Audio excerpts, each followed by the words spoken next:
Welcome to the Pharmacy Leaders Podcast with your host, Tony Guerra. The Pharmacy Leaders Podcast is a member of the Pharmacy Podcast Network, with interviews and advice on building your professional network, brand, and a purposeful second income from students, residents, and innovative professionals. Okay, welcome to the Pharmacy Leaders Podcast. Today we have special guest, Don Hutcheson. Don Hutcheson is a lifelong entrepreneur, inventor, author, and coach. He hosts a podcast, Discover Your Talent, Do What You Love, 3 days a week, which he created to help you find your true talents and use them to build a career of success, satisfaction, and freedom. He's never had a boss, and he's created 6 innovative companies in advertising, publishing, coaching, and career planning, and now on the internet over the last 40 years. Don, welcome to the Pharmacy Leaders Podcast. Tony, thank you so much. It's a pleasure to connect with you here. Well, what I like to do every once in a while is bring in an expert just like you do. You're very consistent in bringing them in once a week. But pharmacists often tend to stay within their group, just as nurses stay within their group and physicians in their group. And often outside perspectives are really helpful. And I'm especially excited that you are a humanities undergraduate major. I'm an English major. I remember you were, I think, a Russian languages major. Is that right? Correct. Yeah, language and literature, yes. Yeah, so we're getting kind of this thought process that, well, let's create this curriculum, let's put them into STEM, and that's going to solve things. But I find the humanities background actually tends to work really well for the kind of things that people come into now, which is a lot of uncertainty. So can you first tell us a little bit about where you've been and how you've gotten here, but also make sure to include the humanities as it kind of relates to your journey? It's funny because you talk about the humanities being an advantage. It's a huge advantage. I was just reading in, Inc. magazine, I guess, a month or so ago, that even in Silicon Valley, where, you'd think that the technicians or the scientists and the software people would dominate, the people that run those organizations say that more and more people with the humanities background are vital, because if they have a dozen exchanges as they're onloading or onboarding a new client, 9 or 10 of those meetings over a period of a couple of months they're not about the technology, they're about the collaboration and creativity and relationships. And humanities people do that better than technical people. Yeah, no, I absolutely agree. I just heard someone talk about the ring of Gyges, which I can't remember the philosopher, but basically the story was that if someone was invisible, would they do bad things? And then we think about trolling and the internet, and, this is from Aristotle, maybe, thousands of years ago, and hear how pertinent these kinds of things are today. Well, what I want to get from you, because you have this wealth of experience, especially with leading people to, or helping people get to where they want and engage with their talents. Tell me a little bit about what it is to look at oneself holistically. Well, of course. It's my pleasure. I had, you asked me a minute ago, and I got off on that humanities thing. After the a tour duty for 3 years in the military and the Army, I graduated from Emory with this degree in Russian language and literature, and I was going to be a teacher. So I got this great job at a private school, and I love literature and art. And 3 months before I started, a friend had this idea for a magazine that was about hiking, biking, canoeing, culture, and the environment. And it was underfunded. He worked at Delta, smart guy.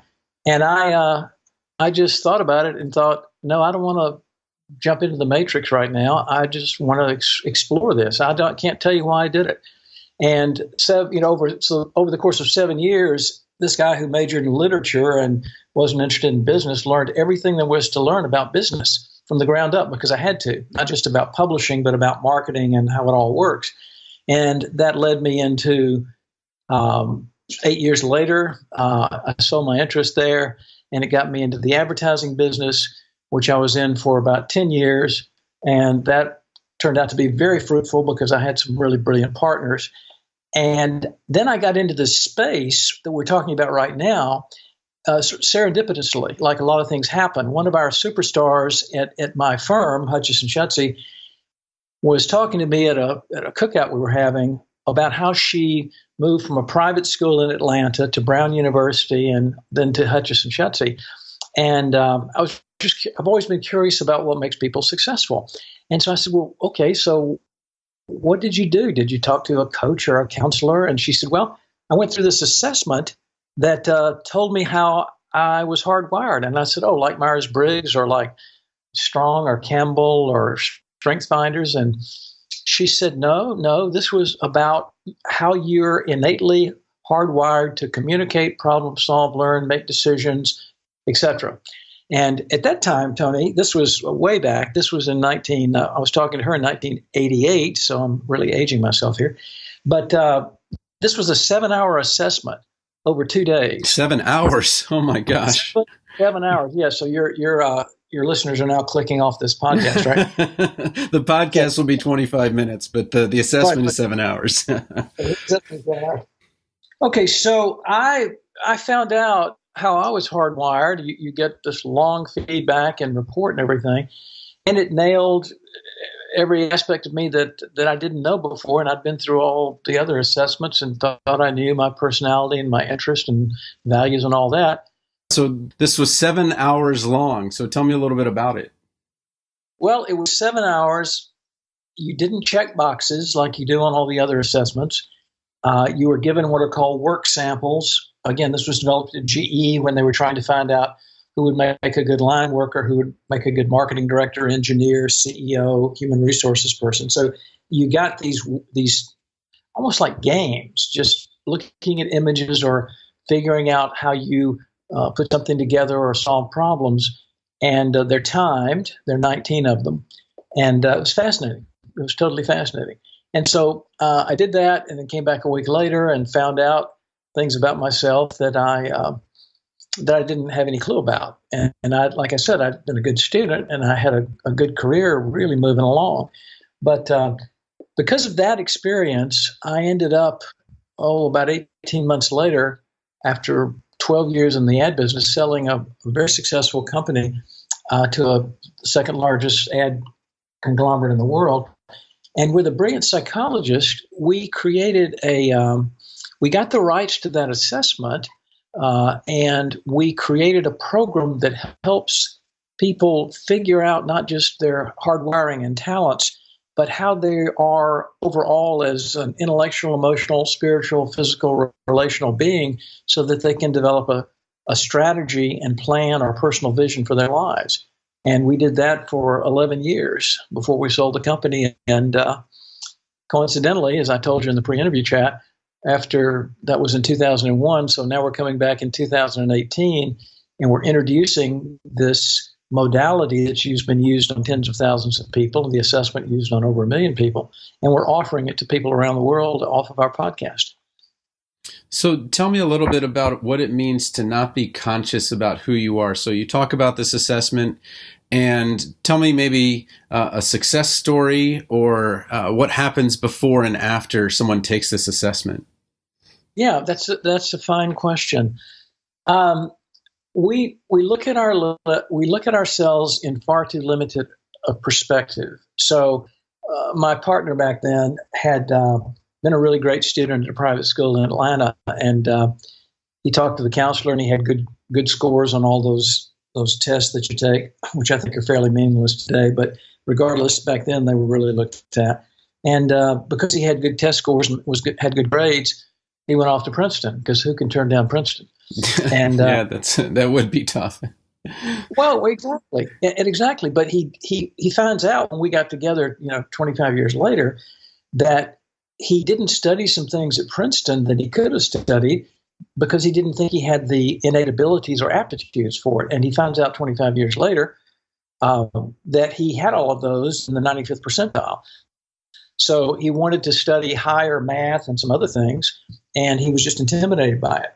So that's just one dimension. My father was a good man, and he wanted me to be a dentist because I was a good student, and it was shorter than medical school. So you see, we're staying along the surface of things here. I mean, it sounds fine on the surface. I took 2 years of chemistry and biology in high school and did fine. I wasn't a rocket scientist, but I worked hard. By the time I got to freshman chemistry in university, I realized in 2 weeks that my mind doesn't work like that. You need several abilities to do higher science in order to get into medical school or dental school, or I don't know where pharmaceutical school fits into that mix, but there's a series of problem solving things. So I was going to flunk out. Probably I flunked chemistry because I couldn't do it. So I picked up philosophy and German, dropped chemistry the day before the deadline, and I made a 4.0 instead of a flunk out. So those are the kinds of things that happen in people's lives. They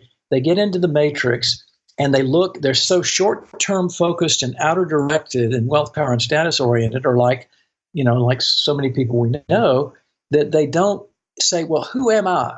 We talked earlier that people say, well, you got to have your why. What's your purpose and what gets you fired up in the morning? That's very important. But if you don't know, if Tony or Don don't know, or your listeners don't know who they are, what their innate abilities are, what are the skills they're learning along the way, which you can't learn abilities. That's how you're hardwired. But what are the skills? What are your passions and interests? Do you really want to be a pharmacist? Do you really want to be a lawyer? I mean, have you studied? Have you talked to lawyers? Have you figured out what they do every day? Your personal style, are you an extrovert, introvert? Do you relate well to people? Would you rather work alone? What are your core values? I mean, are you a humanitarian? Are you money driven? Are you for the good of society driven? And then, different ages, as we talked about, those agendas change, and you look at things differently when you're 18 heading off to college versus when you're 65 getting ready to retire.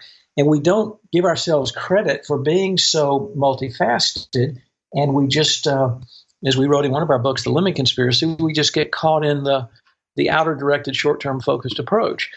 And it's never too late to do this reflection, but you've got to go inside, and the answers are only in you, not anywhere else.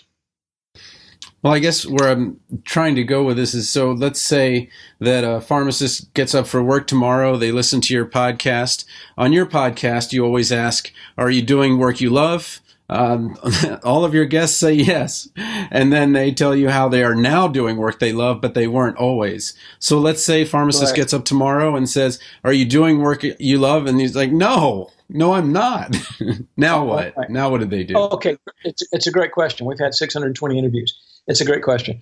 Okay, you're right. Every guest that's been on the show has gone through those turning points, and very few people get in what I call their sweet spot. They perfectly, okay, I'll go to university, or I'll go to high school, university, I'll go to get my pharmaceutical degree, whatever it's called. What's it called? What's that degree called? So someone who had a PhD might get a pharmaceutical degree, where a doctor of pharmacy would be a pharmacist. But either way, really the crux of the question, or the conflict is, I don't want to go, I'm not doing and using the talents that I have. Well, and so what I would say, we've had tens of thousands of people go through this process. The first thing I say is, stop. Okay, what do you mean? Well, all right, you've got to listen to yourself. You've got to, what is it that you don't like? Spend 5 or 10 minutes a day before you leave the office, or when you get up in the morning, and just jot down what's happening there. When are you in the flow being a pharmacist? When is it doing the research? Is it talking to clients? Is it managing? Is it there are so many facets to every profession. What's working for you and what's not working for you? And then doing that reflection and journaling, and then learn some more about yourself. Get feedback from family and friends about when you are your best self. And again, we've talked about assessments. Assessments are an important part of that. You can figure out your hardwiring on your abilities. That's important, but you can also just be reflective with your journaling and with other things you read about what's gone wrong here, or how can you enhance what you're doing. Maybe you don't want to get out of pharmacy at all, but the pharmaceutical business, or being a pharmacist, but maybe you want to have a hobby that's exciting for you, and that could be, you name it. It could be as broad as the world. You could write, you could do art, you could coach, you could do all kinds of things. Get back to public service, but you don't have to be stuck in that slot that uses only a part of who you are. Well, Tuesday nights are my wife and I's date night, and often we'll try to figure out where we want to go. And she's someone that doesn't answer in the affirmative. So if I say, where would you like to eat? She won't tell me. But if I say, do you want Italian, Chinese, or Mexican? She'll say, well, I don't want Italian or Chinese, which leaves the third. So how does someone find what they do want if there are so many possibilities? I think it's almost tougher to be an A student because you're kind of good at math and chemistry and all these things. But how do you kind of narrow down what you really want now that you've decided, well, I don't think this is what I don't want? Well, it's a really good question.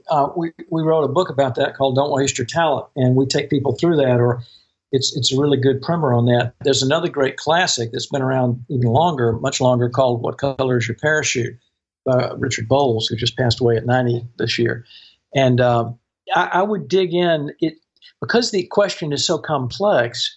I would dig in and do exercises. You just can't sit around and say, okay, let's see, I'll just reflect on this for a few days. It might take a month. It might take a year and a half. You have to get next to the question of who you are and all the facets of who you are. So if you go through, a program like the one we developed, or if you go through this brilliant book by Richard Bowles, What Color Is Your Parachute? And there are others. There are lots of others that people have written. Read What Should I Do With My Life by Poe Brunson. Came out about 10 years ago, where he interviewed 900 people, and listen to how other people, or listen to our podcast like you did. Mm-hmm. I mean, it's, we 20 of those, and listen, deal with, and what they reflect on, and they have, maybe it's some huge insight they had, or maybe it's some big setback, or a boss they can't tolerate, or a friend that gives them an insight. But you've just got to look at yourself as a whole person, not just, Chester Bernard said in the 40s, we hire people for their skills, but the whole person shows up for work. And our approach is called the whole person approach. You've got to look at yourself as a multifaceted being.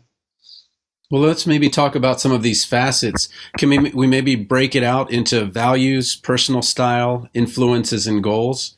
Can we start with values and kind of see how that takes us? Well, yeah. I mean, again, there are myriad. I mean, just what we've worked on. We're just one of just there are probably thousands of people who have developed modalities for this. So it's not like we invented it. But the values piece is just what you would guess and what your listeners would guess now.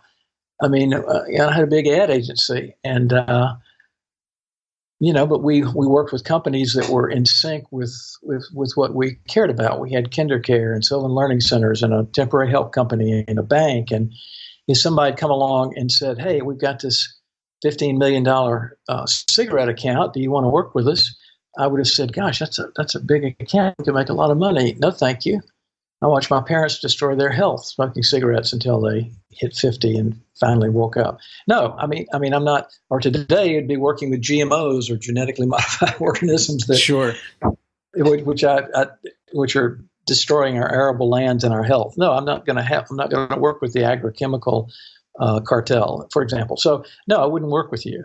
But there are plenty of other things that I would do. So, it's just again paying attention to what your core essence is and what really drives you. People, we just had a wonderful fellow on the show who just wrote a fine book that I hope you're look over here. It's called The Clean Money Revolution. And this man's been an entrepreneur. He's in his early 60s. He's been an entrepreneur for 40 years.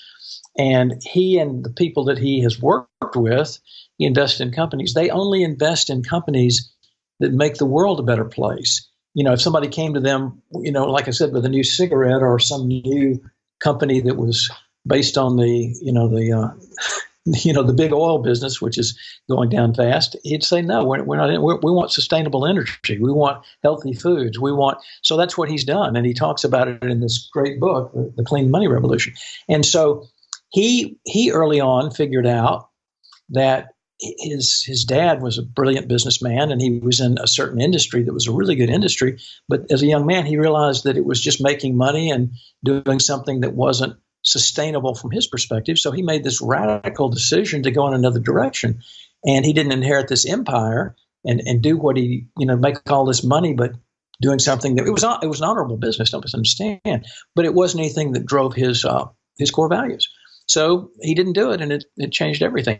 I got out of the agency business because it was really a good, honest business. We had a great team, but I wanted to get into a business.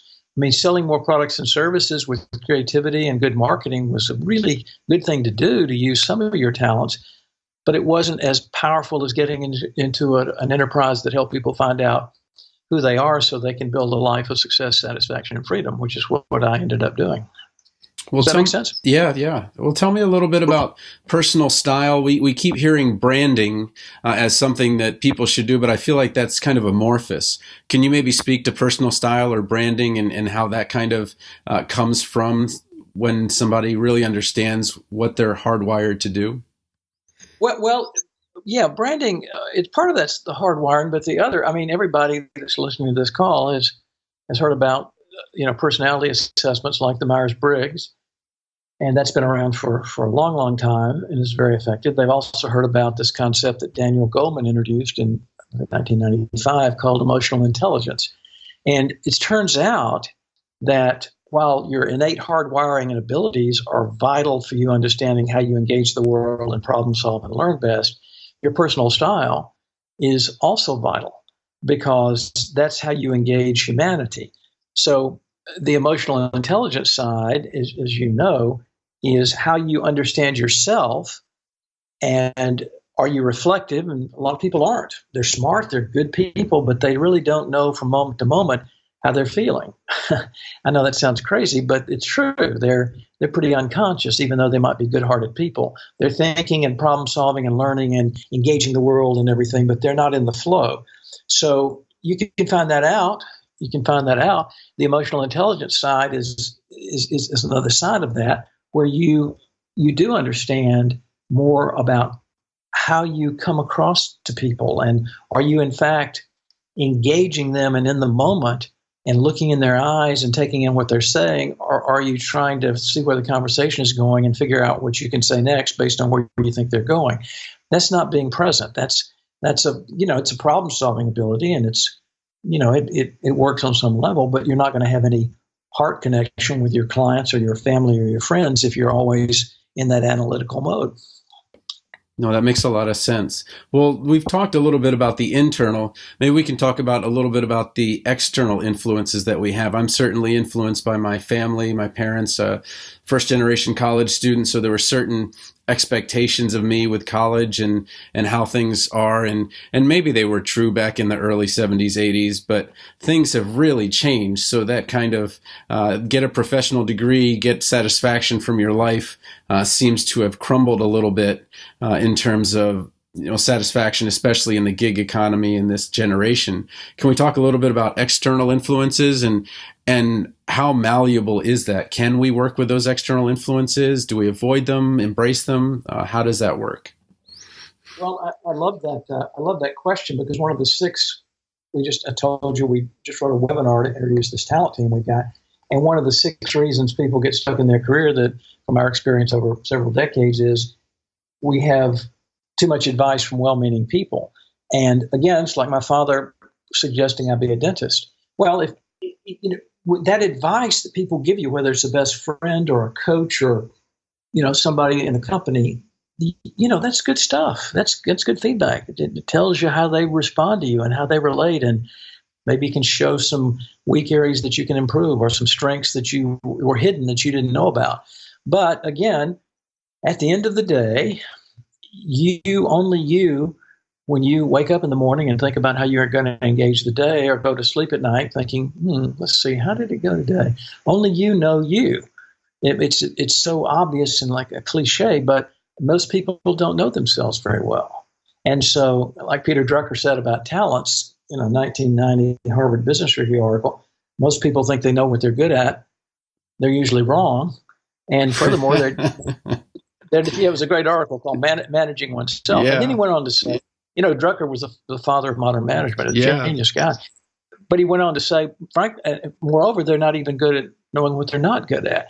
So I use those quotes because they're seminal to your listeners right now to think, okay, wait a minute. Maybe there's some parts of myself that are unexplored. So about the outer directed side or the other influences, what does one of those motivational guys say? You're the direct result of the 5 people you're closest to. Well, Sure. that was a smart idea, Jim Rohn. I think that's a smart concept. So yeah, if you've got people surrounding you that have one point of view, you got to listen to that, but you got to get another perspective too.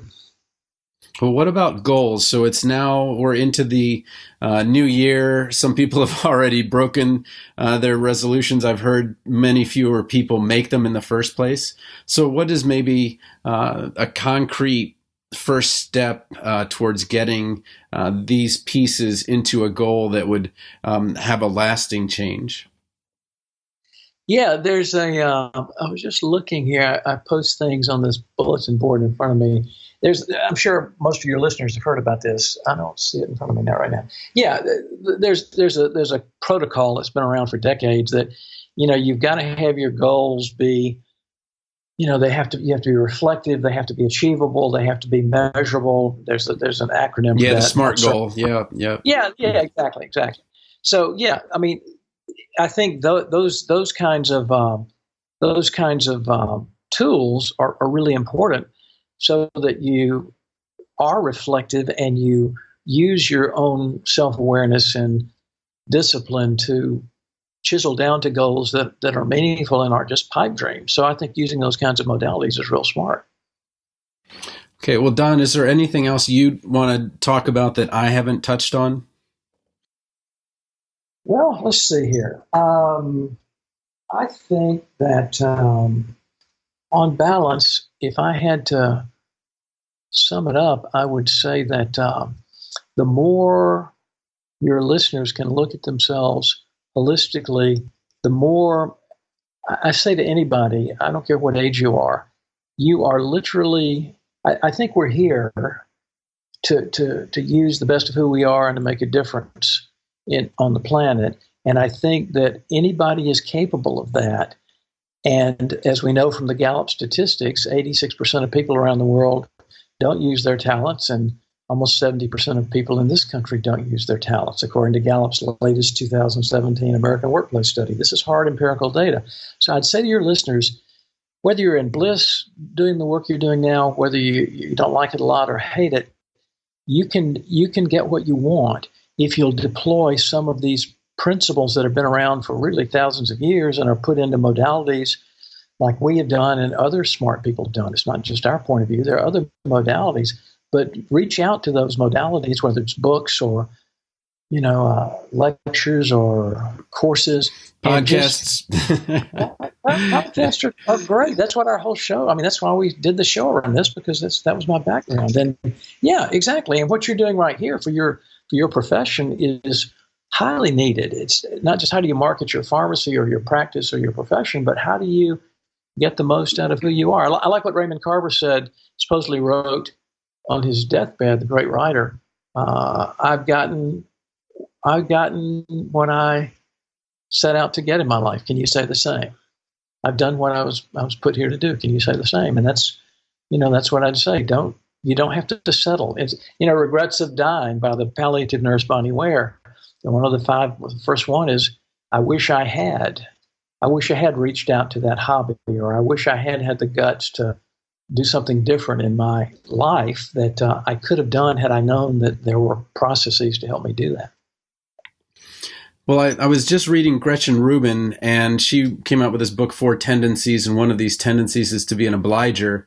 That is, that we would put other people's needs, our work's needs, the rest of our family's needs before our own, and that accountability is really one of the only ways to handle this. And many health professionals are obligers. They recognize they put others before themselves. What's a way that someone could get in touch with you or get this accountability? Well, they can go to discoveryourtalentpodcast.com, and on the nav bar there's contact, and they can just write us an email. The fact is, I mentioned to you that after all these years, since 2001, when we sold the company, we are doing this thing called the Talent Team, which is people I've worked with for decades, and using the modalities I've shared, and we're going to offer that through this consortium and membership sites and all kinds of very interesting modalities to help people to dig into these issues. And if your listeners want to, get on a mailing list, it'll be coming out in the first half of this year, as soon as possible. And then we'll let them know how to access that, and then take a look at the offerings that we have, and we can go from there. We have access to that assessment I was telling you about, which is pretty seminal, and so we can move ahead if they're based on their interest level and what they want to achieve. Sounds good. Well, Don Hutcheson, thanks for being on the Pharmacy Leaders Podcast. Great pleasure. I enjoyed chatting with you so much, Tony. Thank you. Hey, this is Don Hutcheson. I hope you enjoyed the interview that Tony and I just had. It was great fun, and I hope you gained some insights and perspectives. If you want to listen to interviews with successful people from around the world who are probably going through issues like you're going through right now, many of them, just go over to discoveryourtalentpodcast.com, and you can find the show notes of 600 plus interviews, and dig in and reach out to us and tell us what you think, and tell us how we can serve you best. Support for this episode comes from the audiobook Memorizing Pharmacology, a relaxed approach. With over 9,000 sales in the United States, United Kingdom, and Australia, it's the go-to resource to ease the pharmacology challenge. Available on Audible, iTunes, and Amazon.com, in print, ebook, and audiobook. Thank you for listening to the Pharmacy Leaders Podcast with your host, Tony Guerra. Be sure to share the show with the hashtag #PharmacyLeaders.